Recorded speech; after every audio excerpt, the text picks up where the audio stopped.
My two-loop model is inspired by the growth and decline cycle of the past and present racially integrated public school education system for African American learners. As the aforementioned system has culminated and starts to collapse as relative to the social, emotional, cultural, and psychological development of African descendant learners, isolated alternatives such as African centered education arise and give way to a new way for black people seeking to be educated in a context that holistically centers them as the subjects. To this end, the living system of public education thus was born, grew, and decayed, just as ecosystems do.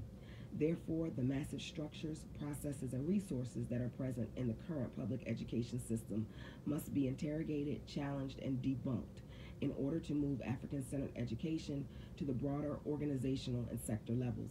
In order for African centered education to grow, it requires support through the germination cycle, which is an aspect of the process required for new systems to emerge globally.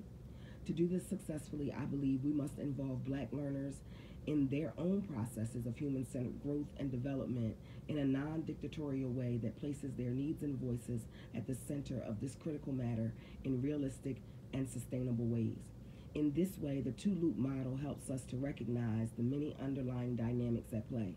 The first loop represents growth and decline. The second represents the new emerging next generation of this system. The transition must get us from the decline of the old to the birth and continuation of the new. This requires stewarding leadership of new structure, fostering and debunking myths, as well as hospicing and developing alternative narratives and supports through the decomposition of the current systems of public school education and the processes. And these resources need to be released to let go of the past and to transition to the new pattern of organization, thus embracing and actualizing the full scope of change.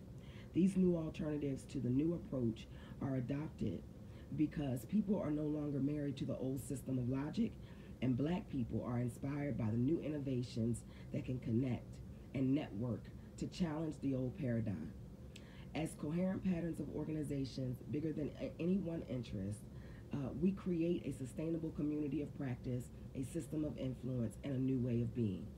This approach to developing the new requires naming new pioneers to make them identifiable, connecting pioneers to become more than their individual initiatives, nourishing by giving them the resources needed to develop, and illuminating by showing others this viable alternative. These paradigms and processes intersect in between the old and new regime, and this holistic change recognizes the necessity of interdependence to continue to recreate aspects of the public education system while fostering the inception of a new way of educating black learners globally.